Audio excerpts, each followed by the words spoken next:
the weight of clutter. There comes a moment in life, often quiet and unannounced, when the house that once buzzed with life begins to echo.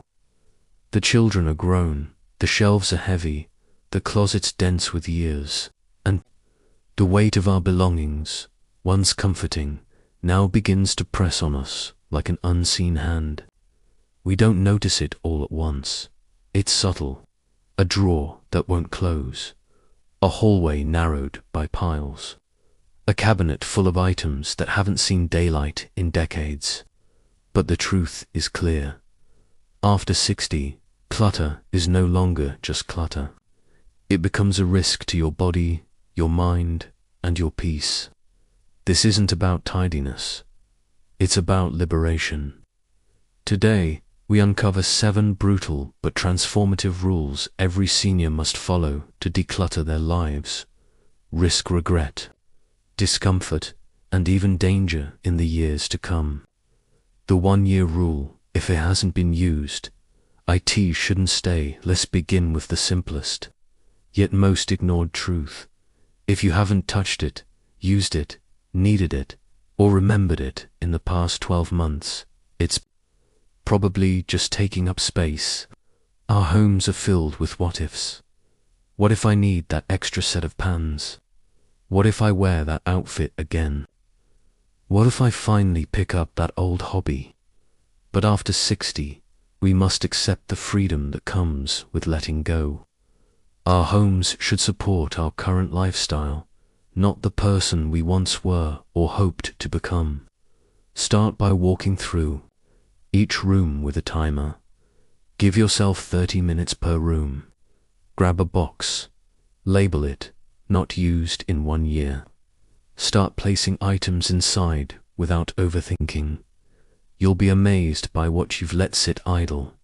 Release them, sell, donate, or discard, because a clear home means a clearer mind, and a clearer mind gives you more room to breathe. Create a memory box, but limit. Its sentimental items are the hardest.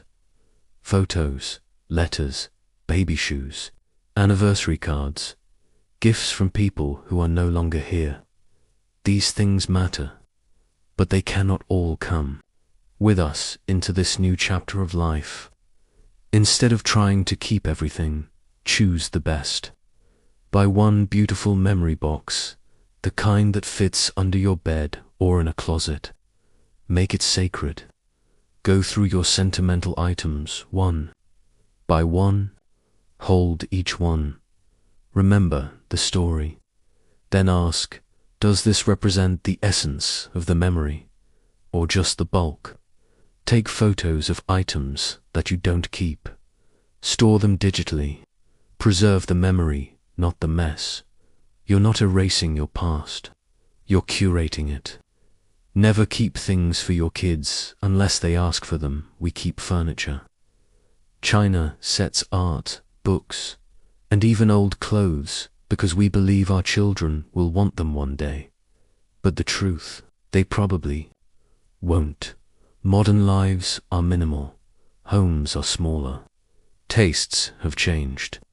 And your children's memories of you won't be in the casserole dish or the heavy armoire. They'll be in your voice, your smile, your stories. Ask them. Once, offer items respectfully. If they say no, believe them. Don't burden their future with your past. You are not passing down love by handing over clutter. You are giving them freedom when you choose peace. Multiples are a trap. Own one, maybe 2. Why do we have 4 hairbrushes, 7 can openers, 22 towels? It didn't happen all at once. Over time, we gathered duplicates, gifts, deals, upgrades, forgetfulness. But now they sit, unused and forgotten, taking up space. Pick your best, the softest towel, the most comfortable shoes, the one umbrella that actually works.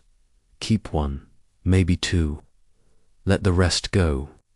Clarity comes when everything you own has a reason to be there, when each item earns its place. Your drawers should breathe. Your cabinets should open easily. Life should feel lighter. 10 minutes a day is enough to transform everything. You don't need to declutter your life in one weekend. You just need to begin. 10 minutes a day, one drawer, one shelf, one stack of papers. Set a timer. Focus. When the timer ends, stop. Celebrate. Consistency beats intensity. Over a year, those 10 minutes add up to over 60 hours. That's enough time to clear out a lifetime's worth of overwhelm. No guilt, no rush, just progress. Steady, compassionate progress. Keep only what matches your life now. Your home should reflect the person you are, not the one you used to be. Do you have a treadmill you never use? A guest room filled with boxes? A closet full of clothes from a career you retired from years ago? This is the season of simplicity, comfort, accessibility. Let go of what belonged to old versions of you. Create space for the things that support who you are today. Replace that treadmill with a cozy reading chair. Let go of old office supplies and make space for art or yoga or nothing at all. Your home is sacred. Every room should feel like a hug. Clutter isn't just ugly, it's dangerous. Clutter is a health hazard. It creates tripping risks. It gathers dust that affects your lungs. It hides pests. It increases stress and decreases sleep quality. And in emergencies, clutter can make it harder to escape quickly. Safety is dignity. A clear home helps you move freely, breathe easily, and live with confidence.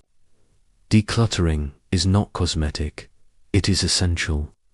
It protects your body and your independence. Bonus rule: if it makes you feel heavy, it has to go. Some things aren't dangerous, they aren't useless, they aren't even messy, but they carry a weight, a gift from someone you no longer speak to. Clothes that remind you of a time you felt more youthful.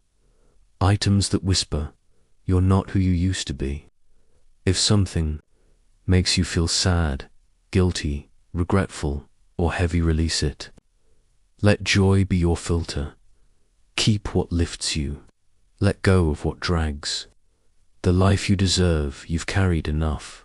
You've raised families, built homes, survived losses, celebrated wins. Now, it's your turn to live lighter, to wake up in a space that energizes you, to move through your home with grace, to open drawers and find only what you love, to sit in rooms that hold only peace. Decluttering is not a goodbye, it's a welcome. Welcome to the life you've earned, the calm, the clarity, the beauty of simplicity.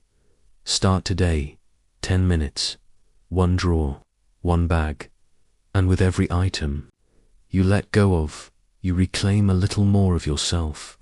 Because after 60, life should feel free, not full.